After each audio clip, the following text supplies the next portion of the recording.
La légende de la boxe George Foreman a finalement rompu son silence sur Muhammad Ali, son ancien rival et ami. Les paroles émouvantes de Foreman sur Ali vont sûrement rendre les fans nostalgiques et émouvants.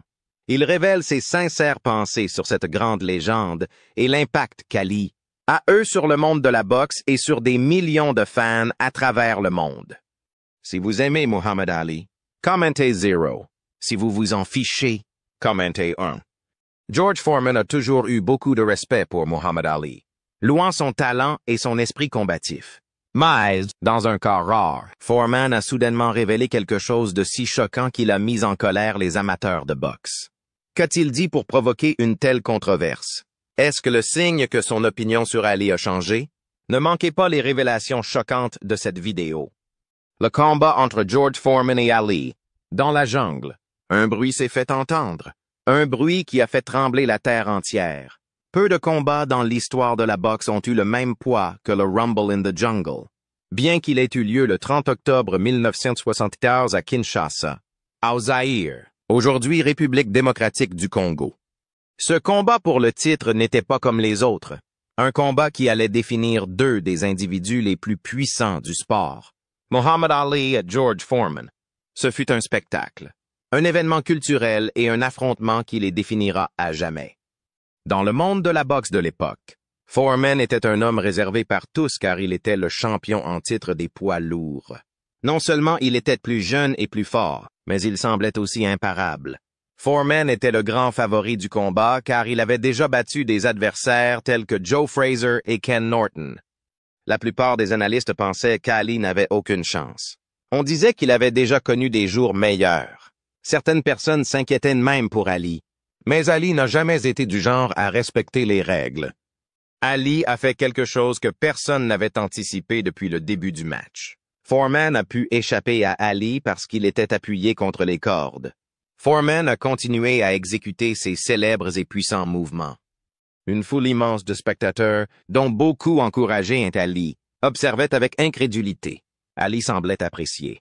Bien que Foreman fût célèbre pour sa capacité à arrêter les combats d'un seul coup, c'est à ce moment-là que la désormais célèbre tactique de la corde d'Ali a été conçue pour la première fois. Ali préférait endurer la punition plutôt que d'affronter Foreman en face à face, ce qui aurait permis à Foreman de se fatiguer. De plus, Foreman dépensait de plus en plus d'énergie à chaque mouvement. Le champion n'était pas conscient du fait qu'Ali ne faisait pas que survivre tout au long du combat. Il avait étudié en attendant l'occasion idéale de contre-attaquer. Il écoutait le rythme des mouvements de Foreman, sentait la force qui les sous-tendait et entendait le compas. Plus tard, au cours du 8e round, ce moment particulier arriva. Au moment où le 8e round se disputait, Foreman était complètement épuisé, dans l'arène. L'énergie qui lui avait valu la réputation d'être une force redoutable dans le passé était désormais complètement différente. Dans sa jeunesse, Ali avoue ce chance. Ali s'est détaché des cordes avec une vitesse surprenante et a déclenché un mouvement précis. Ali a pu réaliser la dernière combinaison alors que Foreman était étourdi et titubait. Il était impuissant à arrêter Ali. Puis, dans une scène qui restera gravée dans les mémoires pendant de nombreuses années, le monde retint son souffle. Le champion invaincu, l'homme qui avait écrasé ses adversaires comme un rouleau compresseur, était maintenant étendu sur le sol. Et il n'allait pas se relever. Contre toute attente, Muhammad Ali a pu récupérer le titre des poids lourds après que l'arbitre l'ait déclaré hors de combat. Mais à quel prix? Foreman allait bientôt découvrir à quel point les choses pouvaient devenir chaotiques. La controverse qui a hanté Foreman pendant plusieurs années. La victoire de Muhammad Ali contre George Foreman lors du Rumble in the Jungle était bien plus qu'un simple triomphe. Dans les annales de l'histoire du sport, ce fut un événement capital. Ali, qui était considéré comme le grand méconnu, a battu les pronostics et remporté son championnat. Et le monde entier l'a regardé, stupéfait, ce qui se passait. Mais même si des millions de personnes se sont réjouies, tout le monde n'était pas content. Pendant plusieurs années, le combat dans la jungle a été entouré de controverses. La controverse n'a pas porté uniquement sur le combat lui-même, mais aussi sur tout ce qui l'a précédé. des conditions du ring au combat psychologique qui a eu lieu bien avant le premier coup de poing. Les préoccupations concernant la surface du ring ont été l'un des sujets les plus controversés qui ont émergé en rapport avec le combat.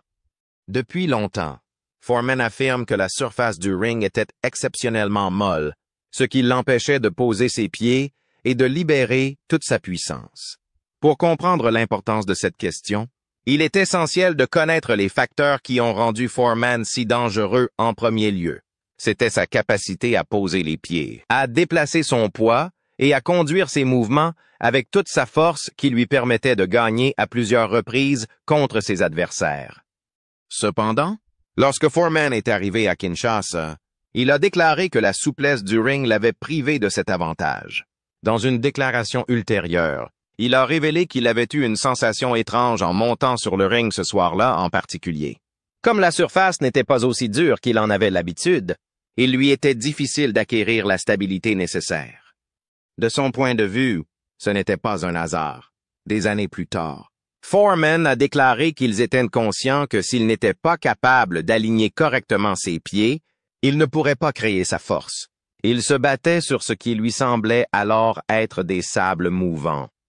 Cette idée a fait l'objet de débats entre les historiens spécialisés dans la boxe. Certains pensent que Foreman ne faisait que chercher des excuses, tandis que d'autres soutiennent que les circonstances ont en fait influencé son élimination de la compétition. Bien que personne ne sache avec certitude si le tapis a été modifié pour arrêter Foreman, le soupçon n'a jamais disparu. À ce jour, personne ne le sait avec certitude. Le décompte effectué par l'arbitre au 8e round est une autre des grandes questions qui ont entouré le combat. Dans un état d'épuisement et de confusion, Foreman s'est effondré sur le sol après avoir reçu les coups d'Ali sur le ring. Zach Clayton, l'arbitre, a commencé à compter les minutes. D'un autre côté, Foreman a toujours affirmé que le décompte était trop rapide et qu'il n'avait pas eu la possibilité de se remettre sur pied. Pendant plusieurs décennies, les analystes de boxe ont passé en revue le film du combat pour déterminer si Foreman avait raison ou non. Beaucoup s'accordent à dire que le décompte a été effectué en peu de temps et soutiennent que si Clayton avait compté plus lentement, Foreman aurait pu continuer. D'autres pensent que Foreman était trop épuisé pour continuer et que, même si on lui avait accordé plus de secondes, il n'aurait pas pu tenir une autre reprise. Quelle que soit la partie que les gens choisissent, une chose est sûre, Foreman n'a jamais oublié ce moment. Pendant des années, il a continué à le lui rappeler, ce qui l'a empêché d'accepter la perte. Foreman a avoué qu'il se demandait souvent s'il avait eu quelques secondes de plus. Et il avait raison. Il était simplement fatigué. De plus, le résultat aurait peut-être été différent s'il avait eu un peu plus de temps pour accomplir la tâche. Cependant, les paroles d'Ali ont peut-être été le choc le plus fort qu'a subi Foreman. Plus qu'un acte physique, sachant qu'ils allaient se battre, Ali a immédiatement adopté une approche stratégique. Au lieu de se concentrer uniquement sur le ring, Foreman s'est retrouvé à contempler les commentaires d'Ali. Ali le qualifia d'impatient et de trop mécanique dans son style. Il compara également la technique de Foreman à celle des légendes du passé, suggérant qu'il avait encore de la marge pour améliorer ses compétences. Ali suggéra que les précédents adversaires de Foreman avaient été soigneusement sélectionnés et qu'il ne prouverait qu'il était un vrai champion qu'en affrontant Ali sur le ring. Pharaoh Foreman, qui avait bâti sa carrière en battant les autres, découvrait que faire face aux jeux mentaux d'un adversaire était un défi inconnu. Avant de ce combat, il avait toujours été la présence la plus dominante sur le ring. Sa réputation de puissance était souvent suffisante pour faire trembler ses adversaires avant même qu'ils ne montent sur le ring. Cependant, Ali a adopté une approche différente, en répondant avec confiance et humour. Lors des conférences de presse, il plaisantait, dansait dans la salle et agissait comme si l'événement n'était qu'une formalité. Alors qu'Ali continuait à se moquer de Foreman, ce dernier était de plus en plus irrité par son comportement. Rétrospectivement, Foreman reconnut que la guerre psychologique d'Ali était aussi importante que son plan physique. Plus tard, il dit qu'il avait dépensé une quantité importante d'énergie à être en colère contre Ali. C'était la dernière et peut-être la plus grande raison qui défiait Foreman. Et c'était quelque chose que personne n'avait prévu. Ceux qui résident au Zaïre. Dès que Foreman a atterri en Afrique, s'attendait à être accueilli comme le champion à l'aéroport. Étant donné qu'il était jeune, fort et qu'il n'avait jamais perdu un combat, il s'est vite rendu compte que quelque chose n'allait pas. Il ne recevait aucun soutien de la foule. Il ne semblait pas impatient de le voir. Ali était le sujet de leur chant. « Je suis Bomaji. Ali. Je suis Bomaji. Ali. » Alors que les cris résonnaient dans le stade, il servait de rappel constant que Foreman était confronté à plus qu'Ali. Ce faisant, il luttait contre toute une nation. Foreman n'avait pas réussi à toucher le peuple zaïrois de la même manière qu'Ali, qui avait toujours été un maître du divertissement. En adoptant leur culture, en passant du temps avec eux et en s'imposant comme un héros du peuple, il a pu gagner leur respect. Au contraire, Foreman était considéré comme un étranger dans l'organisation, distant et exalté, sans véritable relation avec la communauté dans laquelle il opère. La santé mentale de Foreman en a souffert. Plus tard, il déclara qu'il avait éprouvé des sentiments d'isolement et de solitude totale pendant qu'il était sur le Rhin cette nuit-là. Tout fut remis en question à la suite du formidable soutien qu'Ali reçut. À la fin du combat, Foreman était non seulement fatigué physiquement, mais aussi mentalement. C'était un individu mentalement brisé. Il était le boxeur le plus redouté au monde et il était entré dans le combat en tant que champion invaincu. Il a mis plusieurs années à accepter sa défaite. Il a lutté contre la colère, l'amertume et le doute. Il ne s'agissait pas simplement de perdre un championnat. Le problème était qu'il perdait l'image qu'il s'était construite. Plus tard, Foreman a déclaré qu'il n'avait pas simplement perdu la bataille. Il a eu les yeux plus gros que le ventre pendant un certain temps. Il n'a pas réussi à se débarrasser de son amertume. D'autre part, avec le temps, un autre événement s'est produit. Une amitié durable. Au lieu de considérer le combat comme un moment de défaite, il a commencé à le voir comme une occasion d'apprendre de précieuses leçons. Avec le temps, il est parvenu à une conclusion surprenante. Cela a été l'expérience la plus positive de ma vie. Cette compréhension, d'ailleurs, lui a pris plusieurs années pour l'accepter pleinement. Avec le temps, George Foreman se rendrait compte que les amitiés les plus profondes naissent des feux les plus intenses. Des rivaux aux frères. Lorsque la dernière cloche sonna à Kinshasa le 30 octobre 1974, George Foreman et Muhammad Ali n'étaient même pas des amis intimes. L'un d'eux était un champion vénéré et l'autre un guerrier victorieux.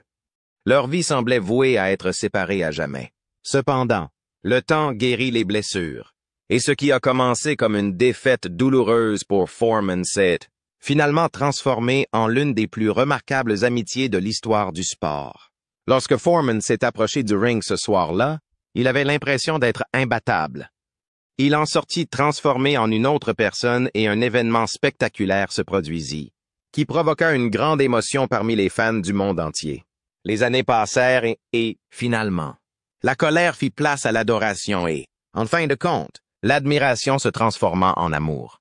Dans les années qui suivirent le combat, Foreman eut du mal à accepter l'ampleur de sa perte. Convaincu que quelque chose d'injuste s'était produit au Zaïre, il s'abstint de regarder les rediffusions du combat. Cependant, en 1981, 7 ans après le combat dans la jungle, un journaliste se rendit chez lui et lui posa une question directe. « George, que s'est-il passé exactement en Afrique? » « George, que s'est-il passé exactement en Afrique? » Ce fut une expérience révélatrice pour moi. Il y avait plusieurs explications possibles que Foreman aurait pu utiliser, comme la bâche souple du ring ou la chaleur du Zaïre. Au lieu de cela, il a fait quelque chose qu'il n'avait jamais fait de sa vie. Ce qui s'était passé était toléré par lui. C'était ma défaite. Il me bat. C'était un défi de faire sortir les mots. Cependant, à ce moment précis, Foreman a connu une transformation intérieure. Après le combat, pour la première fois depuis longtemps, il se débarrassa de sa rancune. Au fil du temps, le ressentiment et la colère diminuèrent, et avec cette acceptation vint une connaissance totalement inattendue. L'adversaire auquel il faisait face n'était pas Muhammad Ali. Son frère s'appelait Ali. Au fil des ans, l'amitié entre Foreman et Ali a évolué. La compétition intense qu'ils avaient menée pendant longtemps s'est transformée en quelque chose de plus profond et de plus significatif. Les deux hommes, qui s'étaient auparavant trouvés de part et d'autre du ring, commencèrent à rire ensemble, à se remémorer le passé Surtout, à se respecter mutuellement.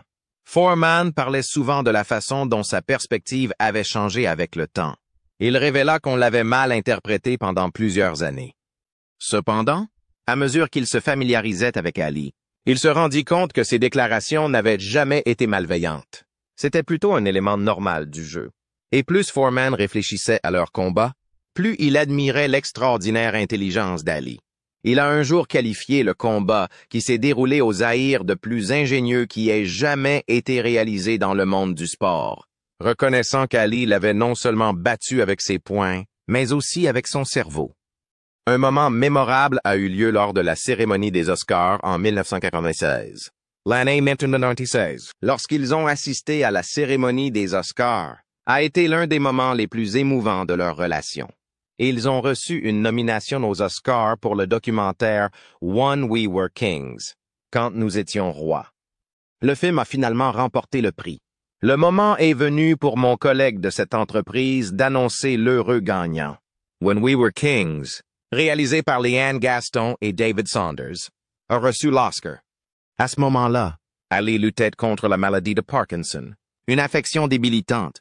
Lorsqu'est venu le moment de recevoir le prix, Ali a eu du mal à monter les marches. Alors qu'il avait auparavant dansé sur la piste avec une élégance inégalée, le même homme avait maintenant du mal à exécuter la moindre routine.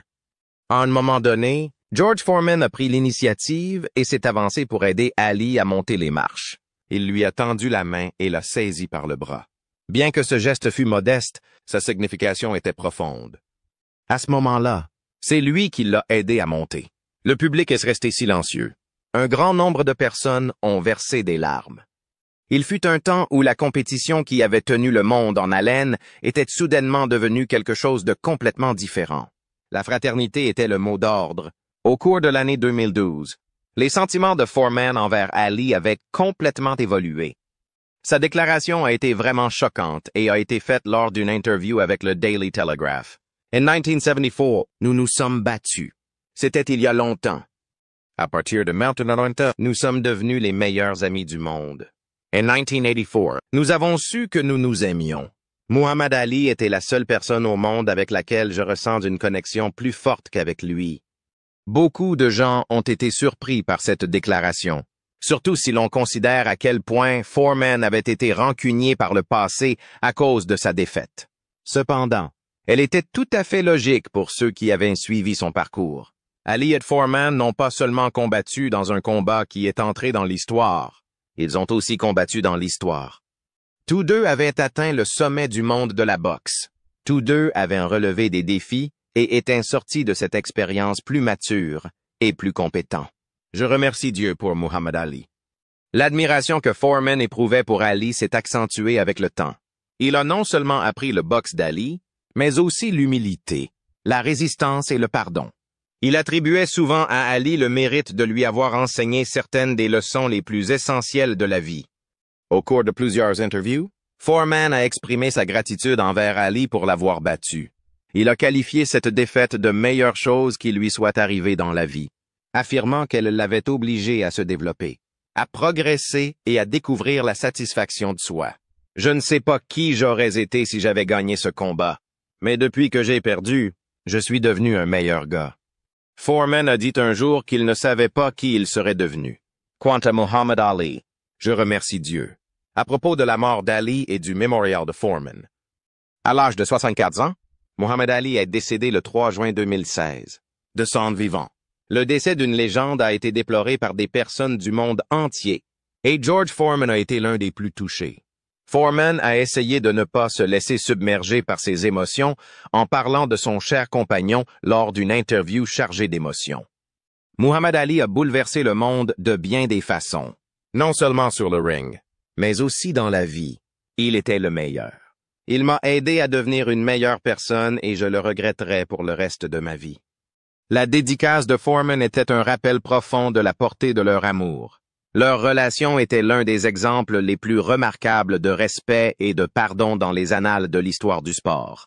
Ils étaient de redoutables adversaires sur le ring, mais aussi des frères pour la vie. Au-delà du sport, la relation entre Ali et Foreman allait bien au-delà du sport. La croissance, La rédemption et la force de l'amitié étaient les thèmes qu'ils exploraient. La compétition, qui avait commencé comme l'une des plus acharnées de l'histoire du sport, s'était finalement transformée en quelque chose de vraiment beau, malgré leurs différences. Les deux hommes ont su trouver un terrain d'entente sous la forme de l'amour et du respect mutuel. La meilleure façon de décrire Muhammad Ali était de dire qu'il était plus qu'un guerrier. J'ai eu la chance de pouvoir l'appeler mon ami, et ce fut un cadeau pour chacun d'entre nous.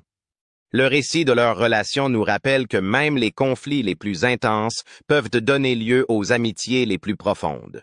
De plus, dans le cas de George Foreman et de Muhammad Ali, ce qui a commencé comme un combat pour un titre est devenu une amitié pour la vie qui n'a jamais pu être rompue, indépendamment du fait qu'ils soient sortis victorieux ou vaincus, ou du temps qui s'est écoulé. Pour répondre à ta question, qu'est-ce que Foreman a dit exactement qui a mis Muhammad Ali et ses partisans en colère? Accroche-toi bien, car ça va te laisser sans voix. La révélation de George Foreman a déclenché une frénésie parmi les fans. Pendant longtemps, le combat dans la jungle a été considéré comme la plus grande victoire de Muhammad Ali.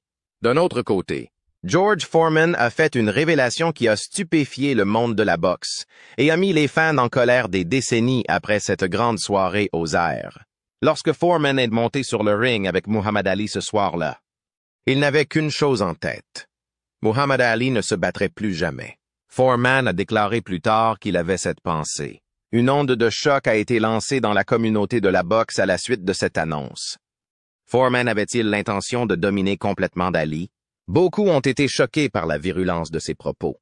Cependant, avant que l'indignation ne s'amplifie, Foreman a précisé qu'il n'avait jamais dit cela littéralement. Ce qu'il voulait vraiment dire, c'était qu'il voulait dominer Ali sur le ring. Apparemment, Muhammad Ali lui-même a été surpris par les informations qui venaient d'être révélées. C'était un vestige du champion juvénile et destructeur qui se sentait imbattable. Et certains fans l'ont interprété comme un signe que la vieille arrogance de Foreman revenait. D'autres ont cru qu'il s'agissait d'une vantardise inutile, d'un effort pour réécrire l'histoire et paraître plus dangereux qu'il ne le prétendait réellement. Foreman, pour sa part, n'a pas évité de dire la vérité à qui que ce soit. À l'époque, il a déclaré qu'il était fasciné par sa propre intelligence et qu'il en était intoxiqué. Il avait avalé le battage médiatique entourant sa réputation et croyait qu'il était imparable. Il a reconnu que lorsqu'il était plus jeune et plus fort, il se croyait imbattable. D'un autre côté, l'ironie de la situation est que ce que Foreman avait souhaité faire à Ali, c'est-à-dire le battre complètement, était exactement ce que le public de Saïd demandait à Ali de faire. Merci beaucoup, Ali Boumé. Foreman était monté sur le ring avec l'intention de battre Ali à tout prix. Cependant, à la fin du combat, c'était lui qui était étendu sur le ring et qui essayait de se relever. En réfléchissant à sa vie, Foreman reconnut que ce combat avait été un moment décisif pour lui. Non seulement dans le domaine de la boxe, mais aussi dans toutes les circonstances. En étant obligé de faire face aux limites de son autorité, il s'était humilié d'une manière qu'il n'avait jamais prévue. De plus, c'est dans cette humilité qu'une métamorphose a commencé. La tristesse qu'il a ressentie après la défaite s'est estompée avec le temps, et à sa place s'est épanoui quelque chose de merveilleux, une relation avec Muhammad Ali qui durerait le reste de sa vie physique. Bien qu'ils aient été à des moments différents de l'histoire, les deux guerriers sont devenus les meilleurs amis. Ils se respectaient mutuellement bien au-delà de la boxe et plaisantaient sur leur ancienne rivalité.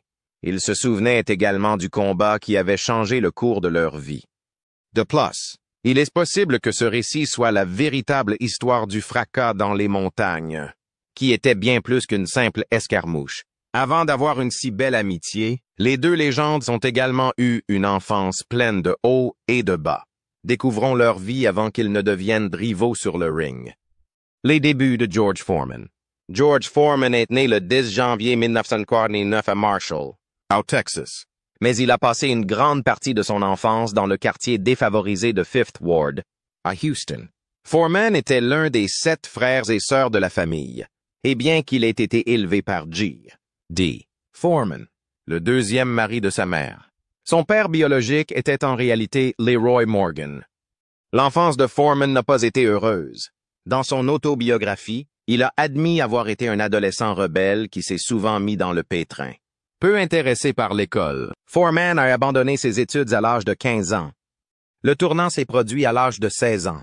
Un jour, en regardant la télévision, Foreman est tombé sur une publicité pour Job Corps, un programme fédéral créé pour fournir une éducation et une formation professionnelle aux jeunes défavorisés. Réalisant que sa vie n'irait nulle part s'il continuait sur la même voie, il a décidé de changer. Avec persévérance, il a convaincu sa mère de l'inscrire au programme. Après son entrée au Job Corps, Foreman a déménagé en Californie, où il a fréquenté l'école et obtenu son GED. Il a suivi une formation en menuiserie et en construction, dans le but de trouver un emploi stable pour échapper à son ancienne vie. Mais le destin avait ses propres plans.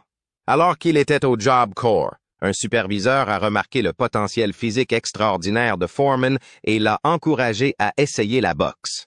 Au début, Foreman était passionné de football américain et idolâtrait le légendaire Jim Brown. Mais il s'est vite rendu compte que la boxe était la voie qui lui convenait le mieux.